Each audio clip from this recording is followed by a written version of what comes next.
আমাদের দেশে প্রচুর খামারেই এক সমস্যা, কেউ বলে খাবারের সাথে দাও, কেউ বলে পানির সাথে দাও। এতে নতুন খামারে বিভ্রান্ত হয়ে যায়। কোয়েল যেহেতু খুব ছোট প্রাণী, তাই ঔষধ সঠিকভাবে না দিলে পাখি সুস্থ হতে অনেক দেরি হয়ে যায়, প্রোডাকশন কমে যায়, অনেক ক্ষতি হয়ে যায়, অনেক পাখিও মারা যায়। তাই আজকে আমরা এই ভুল ধারণা দূর করে দেব ইনশাল্লাহ। কোয়েল পাখি সবচেয়ে বেশি যে রোগ দেখা যায় সেটা হলো ঠান্ডাজনিত সমস্যা। ঠান্ডা লাগলে পাখি হাঁপায়, খাবার কম খায়, ডিম কমে যায়। আমি নিজের খামারে সব সময় একটা নির্দিষ্ট স্টেপ ফলো করি এবং এতে 90% সময় পাখি দ্রুত সুস্থ হয়ে ওঠে। অর্থাৎ আমি সবসময় ঠান্ডার ডোজটা কিন্তু পানির সাথে দিই এবং কিভাবে দেই, কি পরিস্থিতিতে দেই, এই বিষয়টা নিয়ে আমি আজ আপনাদের সাথে আলোচনা করব। পানির সাথে যে ঔষধগুলো দেই, ডক্সিভেট, আমি রেনেটা কোম্পানির ঔষধটা বেশি ব্যবহার করি দেখেই আমি কিন্তু বললাম যে ডক্সিভেট। অর্থাৎ আপনারা বাজারে অন্য কোম্পানির ঔষধও আছে, ডক্সিসাইক্লিন গ্রুপের যে কোনো ঔষধ দিলেই হবে। আমি যেহেতু ডক্সিভেট দেই 1 লিটার পানিতে 2 গ্রাম। ঠান্ডাজনিত সমস্যা, শ্বাসকষ্ট, ডায়রিয়া সবইতে দারুণ মোটামুটি কাজ করে এই ডক্সিভেট, ডক্সিসাইক্লিন বিশেষ করে।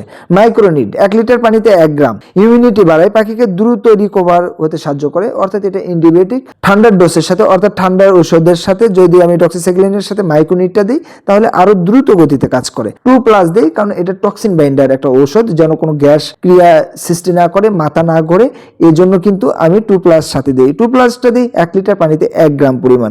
অসুস্থ পাখি খুব দ্রুত গতিতে যেন সুস্থ হতে পারে। আমি সবসময় এগুলো পানি মিক্সড করে দিই, কারণ কোয়েল সারাদিনের সবচেয়ে বেশি পানি খায় এবং পানির মাধ্যমে ঔষধ দ্রুত শরীরে কাজ করতে শুরু করে। খাবারে দিলে ঔষধ সমানভাবে ছড়ায় না, অনেক পাখি খায় না। অর্থাৎ খাবারের সাথে যদি আমি ঔষধগুলো মিশাই, যতভাবেই মিশাই, কোনো না কোনো দানায় ঔষধগুলো ঠিক মতো মেশে না। অর্থাৎ পাখিরা যদি ওই দানাটা খেয়ে নেয় সেক্ষেত্রে ঔষধ ছাড়াই কিন্তু খেয়ে নিল। এই জন্য আমি পানিতে মিশাই, পানিতে খুব সুন্দরভাবে মিশানো যায় ঔষধগুলো। পানি হলো অসুস্থ পাখির ঔষধ দেওয়ার প্রধান মাধ্যম। কিন্তু খাবারের সাথে একটা বিষয় আমি সবসময় দেই, সেটা হলো ক্যালসিয়াম পাউডার। আমি খাবারের সাথেও দেই, ঠিক আছে, বাট আমি কিন্তু ক্যালসিয়াম পাউডারটা দেই। এখন কথা হলো, কেন খাবারের সাথে ক্যালসিয়াম আমি দিচ্ছি? এ কারণেই দেই, কোয়েল পাখি যেহেতু ছোট প্রাণী, এদের প্রচুর পরিমাণ ক্যালোরির দরকার হয়, প্রচুর পরিমাণ ক্যালসিয়ামের দরকার হয়, প্রচুর পরিমাণ ভিটামিনের দরকার হয়।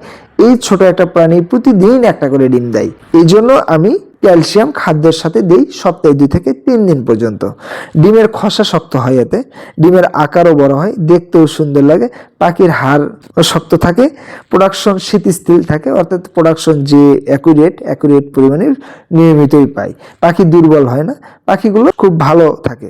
বাজারে অনেক কোম্পানির ক্যালসিয়াম পাওয়া যায়, কিন্তু প্যাকেটের নির্দেশনা দেখে পরিমাপ অনুযায়ী মিশাতে পারবেন আপনারা। অর্থাৎ প্যাকেটেই লেখা থাকে আপনি কতটুকু খাদ্যের সাথে কতটুকু পাউডার ঔষধ মিশাবেন, এটা দেখেই কিন্তু আপনি দিতে পারবেন। আমি যেটা করি, সপ্তাহে 2 থেকে 3 দিন ক্যালসিয়াম মিক্সড করে খাওয়াই এবং এর ফলে কোয়েলের ডিমের মান অসাধারণ থাকে। মানে আপনি চাইলে কিন্তু আমার এই অভিজ্ঞতা ফলো করতে পারেন। অনেকেই মনে করে খাবারের সাথে দিলেও হবে ঔষধ, কিন্তু সমস্যা হলো সব পাখি সমানভাবে কিন্তু খাবার খায় না। অর্থাৎ সব পাখি, কিছু যেগুলো দুর্বল পাখি থাকে, এগুলো সমানভাবে ওই বড় পাখিগুলোর সাথে কিন্তু সমানভাবে খেতে পারে না, যে সুস্থ পাখিগুলো থাকে।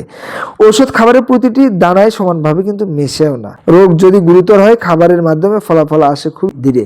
অর্থাৎ খাবারের সাথে যদি আপনি মিশান সেক্ষেত্রে খুবই ধীর গতিতে কিন্তু এই রোগ ওঠার সম্ভাবনা থাকে। সময় মতো ঔষধ না পেলে পাখি মারাই যেতে পারে। এই কারণে অসুস্থ পাখির সব ঔষধ সবসময় পানিতে মেশানো সবচেয়ে নিরাপদ ও কার্যকর উপায়। রোগ হলে ঔষধ শুধু পানির সাথেই দিন, ক্যালসিয়াম, ভিটামিন, মিনারেল খাবারের সাথে দিন, কোনো সমস্যা হবে না ইনশাল্লাহ। এটাই হলো কোয়েল পাখি পালনকারী সবচেয়ে সঠিক ও পরীক্ষিত নিয়ম। আমি আমার অভিজ্ঞতা মাত্র শেয়ার করলাম। আমার ভিডিওটা যদি ভালো লাগে লাইক, কমেন্ট, শেয়ার করবেন যেন অন্যের উপকারে আসে। সবাই ভালো থাকবেন। আসসালামু আলাইকুম।